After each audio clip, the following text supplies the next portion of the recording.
What's going on, everybody? It's your boy C-Zar, and in this video I'd like to talk to you about altcoins, their current trajectory, what we can expect out of the average altcoin over the coming days and weeks.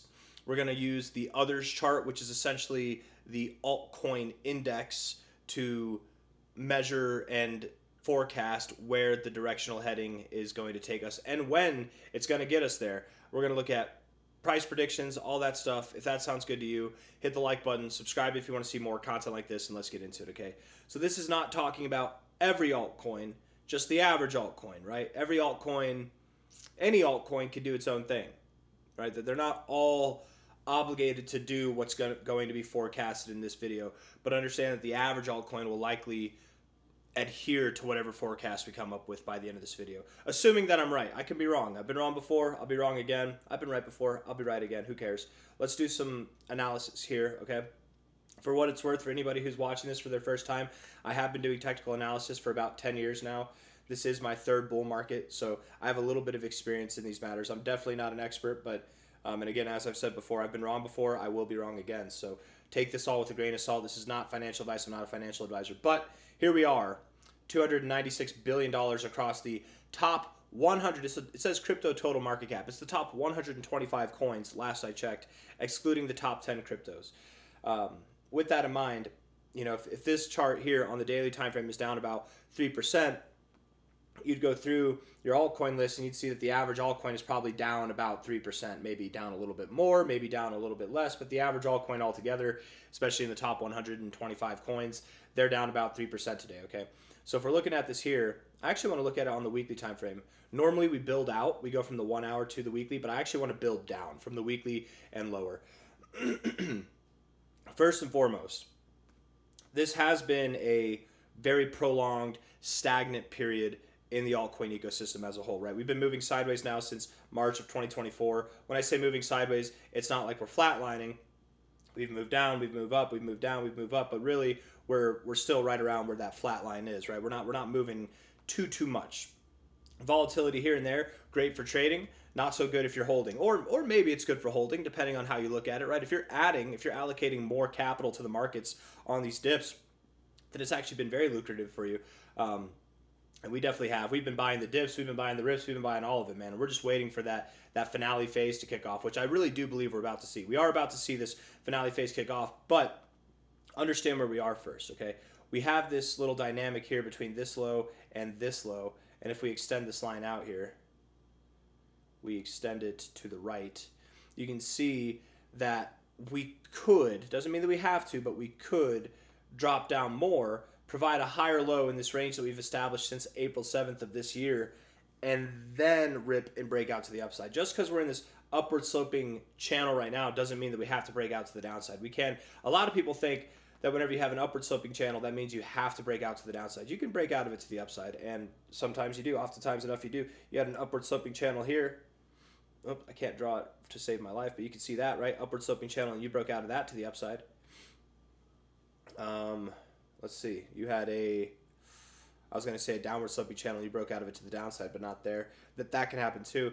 But I'm getting tied up in the semantics of this. All I'm trying to say is that we could go lower, not likely go lower, but we could go lower down to this bottom end of this channel here. And if we were to see something like that happen, the average altcoin from here, and this is why we're starting off on the weekly basis to get a good read, could drop about 15% or so. 15%, 16%. Now, that doesn't mean that whatever altcoin you're holding is going to drop 15 to 16%. Maybe yours drops 8%. Maybe it drops 25%. It's an average. So some will drop more, some will drop less. But that should be something that we should consider. Now, beyond that consideration, let's actually take this low here and put it to a high point here and just see that if we were to drop this week all the way down there, that's where our 15% drop would be, right? This week, all the way down. That'd be about a 16% drop. If it's next week, that's about a 15% drop. If it's the following week, you know, it gets lesser and lesser of a drop because the line keeps moving up week after week. Next week is the week where the 1st of October comes into play.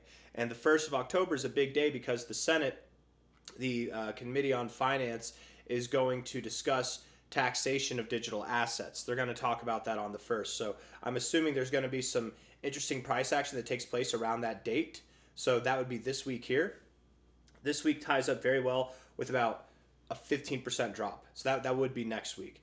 Not saying that we have to go down here. Just because this line's down here does not mean that we have to go down here. Doesn't mean we have to find support at it either. We could go lower and still find a higher low. But that does line up pretty well with our 0.5 area. 17% drop, 15% drop. Sometimes with the 382, this yellow line right here, oftentimes enough, you actually wick through it and then you come back up.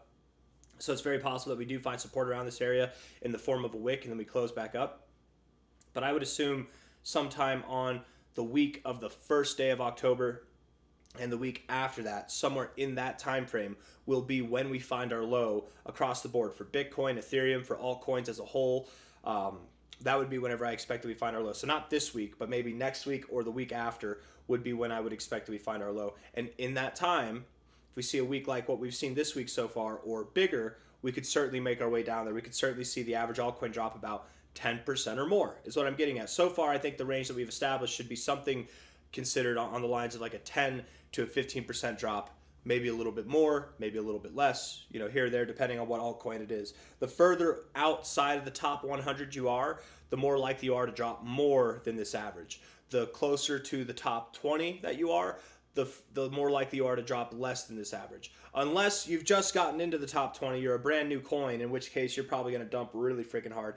Brand new coins like Aster, for example, probably one to stay away from. Not financial advice, not a financial advisor. I'm going to get a bunch of hate comments saying, you don't know Aster, man. It's the best. Yeah. I know Aster, man. It's going to go down.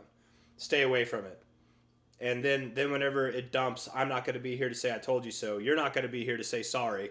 So don't post any hate comments about it, man. I already have seen this happen before. It's going to go down. I'm actually kind of curious. What is Aster doing? Because it's such a hot topic these days. It's been pumping a lot, right? I mean, like it's done a lot of growth in a very short amount of time. Aster, $3.3 billion at $2.02. Yeah. It's down 11% over the past 24 hours, right? It's number 36. Number 36. Most of the coins in the top 100 don't drop more than the average altcoin, no. But this one's dropping 11.8%, where the average altcoin this week is only down 7%. This is what it's seen in the last 24 hours. Trust when I tell you, if you're invested in Aster, oh, buddy, you are the exit liquidity. It's not good. Don't do it. Just a side note there. Just to hurt people's feelings who are enthusiastic about a coin that's pumping. That's what happens. You know, this is my third bull market, and it happens just like this every single cycle, you guys. When the altcoin markets are downtrodden, whenever we're stagnant, we're boring, we're depressed, whatever in the crypto space, there's that one coin that shines above all else. And what does everybody do? They sell their coins at the lows to buy the coin that's pumping in hopes that they can make some money back. And then that coin dumps even harder than the rest of the market, and they would have been better off just holding whatever coin they were holding before. If you haven't experienced that yet, this could be your first experience. Trust when I tell you. Anyways, making a lot of sense out of this 10 to 15% drop so far. At least in my opinion, we are. Looking at this on a weekly time frame, I like the weekly RSI. Overall, it's very bullish. We are finding resistance around the 60 to 65 area. You found resistance here before and before. You can go lower. You can find support at the 50. Overall, you've got a nice look here. You do have higher lows and higher highs, but again, you could go lower. Producing the idea, or at least allowing for the thought of next week and maybe even the week after to promote lower prices as well. Especially if we're expecting a wick. This thing, with bodies, it'll move more. But if we have a big wick like this, notice how here you actually look like you didn't move that much at all. We're at the base of this wick. This RSI is probably in the oversold zone, right? So we could see this line break. I wouldn't be surprised at all if over the next couple of weeks, if we see this line break, that would be the low of the week. We see the line break, and then by the end of the week, we come back up and we close right at the line. I wouldn't be surprised at all if something like that happened, personally, right? Anyways, I don't know how much sense that makes. I know what I'm saying. It makes sense to me. I don't know how to make sense out of it to you. If you don't understand what I'm saying, I don't know how to make better sense out of it. But stochastics here are coming out of the overbought zone. That's not necessarily bearish, but it could promote bearish things, right? At least a little bit of decay over the coming weeks. You could go as low as the 50 and bounce there, but you want to stay above the 50 to maintain a bullish outlook on the stochastics. I think that we will. The MACD also looks bullish overall, but you could come down a little bit. All of these indicators look very bullish, okay? Let's be very real here.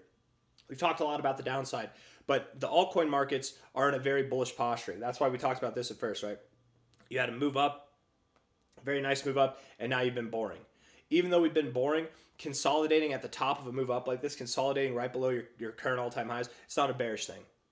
It's a very bullish thing. It's weird. It's very volatile and wonky of a consolidation phase, but it's very bullish.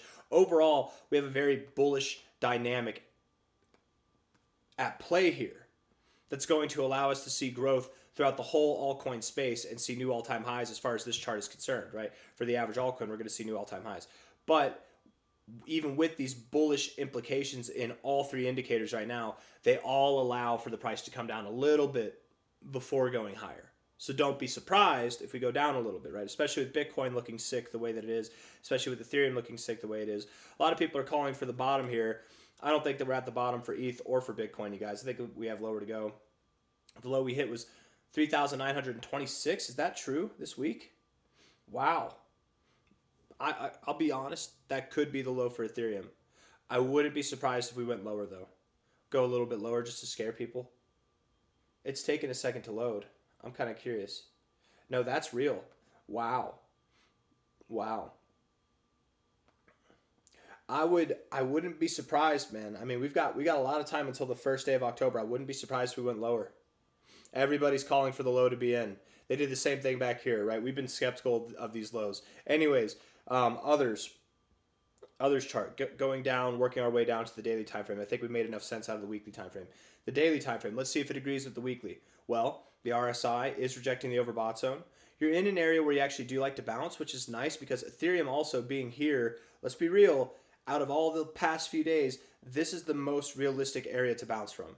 Prior support from, or prior resistance right there, prior resistance back here, prior resistance back here, and you're right there at that $4,000 level. You went just below it, causing that psychological capitulation where people think, oh no, it's below $4,000. Now it's going to go to zero. But really, that's actually a great time to buy.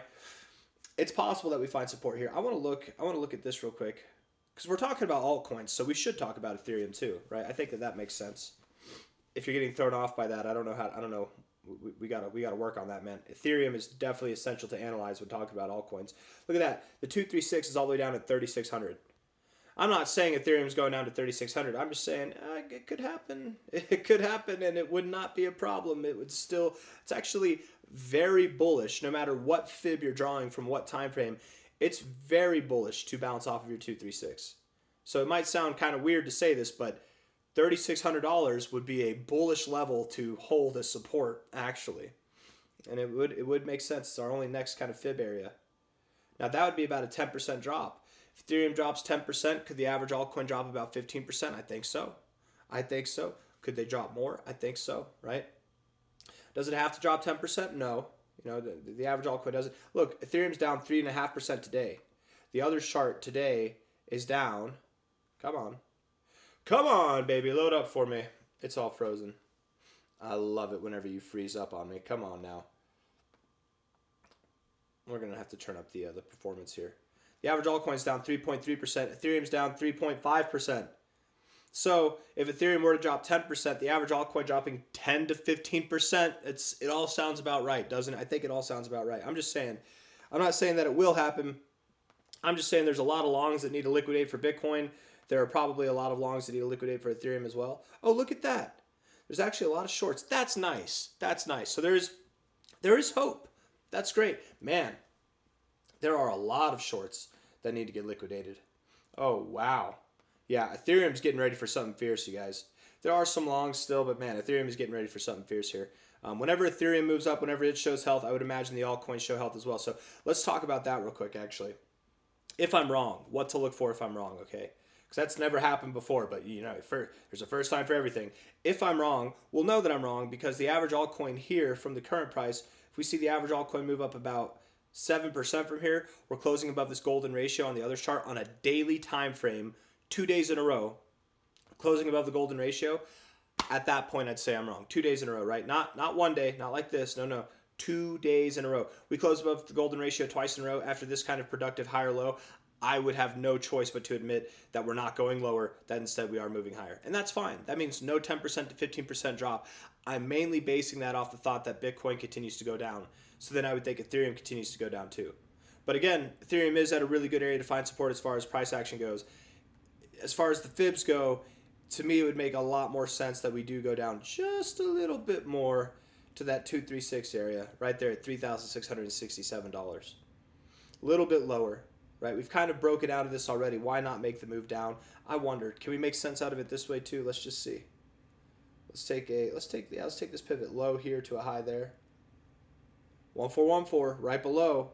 It's right in the heart of this zone here, guys. I mean, it could happen. It could definitely happen. And with what you're doing here, the fact that you're below, statistically speaking, I would say that actually we have a more probable outcome of going lower than bouncing from here. There are some good things going on, though, so anything can happen. Keep your wits about you. If anybody's watching this and they're thinking about writing the comment, oh, so it could go up or it could go down. Yes. You don't know what direction the price is going to go. No, nobody does. In fact, you should probably stay away from people who pretend like they know where the price is going to go, right? That nobody knows. Nobody knows. If you're arrogant enough to believe that you know the future, you probably should not have people listening to you, okay? Right? Nobody knows. That's why we're talking about contingencies. That's why we talk about both sides. If that upsets you, you got to get over it, man. You're not long for this world as far as technical analytics go. If we're looking at this here, I would very much expect that we do see lower prices. Getting out of the golden ratio like this, at least to the 0.5, at maybe most of the 382. You could even go a little bit lower than that. And again, that would call for, let's just see, that'd be anything from like a 5% drop to a 15% drop overall. That 10 to 15% area is still coming up. Looking at this on the daily time frame, RSI could go lower. We're at an area we like to bounce, but typically we do like to get oversold. We don't bounce here, so typically we would go a little bit lower. Stochastics are just getting oversold. That's bearish. That makes me think we go lower. The MACD here, I'm not getting a whole lot off the MACD other than it does look bearish at the moment. Overall bullish, but you could come lower, scoop the zero, and then bounce off of that like that. You could even go below the zero. You know, it's not terrible if you go below the zero. It's just not ideal. Let's look at the 4-hour time frame. MACD looks bearish. Stochastics look bearish. And the RSI momentarily actually does look bullish. We have 40 minutes left. We're only up 0.4% though. If we move up, if by the time you guys are watching this video and the average altcoin is made a move up that's like, let's say, 3%, even 5%, even if we make a move up that's like 6 or 7%, I'm not convinced. We need to close a day, first and foremost, right? We need to close a day that's 7% or higher. So that would be, where is that level again on the other's chart? Is that here from this high to low? Yeah. We need to close a day that's above 315 billion on the other's chart. A day. 2 days in a row, ideally. If we can do that, okay, I'm wrong. But moving up there and then coming back down, that's not the same, right? This dynamic, this idea that closing above that area is what would validate that the low is in. It was true for these last 2 days too. And guess what? The last 2 days, you moved right up to that area, but you rejected. So getting up to this area is not good enough. You have to get above it and close above it like this, close above it, but 2 days in a row to validate that the low is in. Until then, we're projecting the lower side. I really do think we'll see instead of this $315 billion area first, I would assume that we go down to about this $250 billion area, which would be, again, around a 14 to 15% drop for the average altcoin, okay? That's what's coming. That's what's probably going to happen between now and the 1st of October, if not even the first week of October. But zooming back out to the weekly time frame, remember, keep your head in the game, stay focused. I heard something. We're in very, very bullish territory, my friends. Okay, very, very, very bullish territory. Once we get overbought on all three of these indicators, I guess the MACD doesn't have an overbought zone, but as it continues to progress, as we're building bullish momentum and both of these indicators are living in the overbought zone, we are going to see a phenomenal breakout, a fantastic breakout, which for the average altcoin, from a high here to a low here, we should see something on the lines of a 2.8x to a 5.5x across the board. This is our primary target zone, the 1272 to the 1618. This is the area that we'll be at, if I'm right, by the end of October. And I would think that we're in the first half of this area by the end of October. The second half of this area will be reserved more for the end of the year. There will be plenty of coins that see a 5x or more by the end of October. There's going to be plenty of coins that only get a 5x or more, a 6x or more by the end of the year, right? but there will be more growth. I wouldn't be surprised at all if we saw more growth than that going into the end of the cycle as well. I don't believe that the end of the year is the end of the cycle. I do believe we'll have a false top at the end of this year, and the true top is going to happen probably in Q2 of 2026. But that's a little bit further out. Really, a little bit of downside first, then we have a lot of upside. Oh, look at this. Is this? Let's just see. No, okay. I was going to say, would it make sense to go to this golden ratio? No, but we'd be bouncing in the golden ratio zone still. Wouldn't that be nice if we go all the way down to the golden ratio? That'd be a bit more intense. That'd probably be like a 20-25% drop for the average altcoin. All in all, we've got bigger things ahead of us to the upside than we do to the downside. The downside, this movement here, I promise you, is not what you should be worried about. It's the upside move that you should be worried about, right? So do not panic. Do not sell. Buy the dip. Hold your altcoins, hold your cryptos, because the upside move, it's not even comparable to what's going to happen here over the coming weeks and over the coming days, okay? Hit the like button, subscribe. Thank you all for being here. I'll see you on the next one, okay? Take care of yourselves. Bye-bye.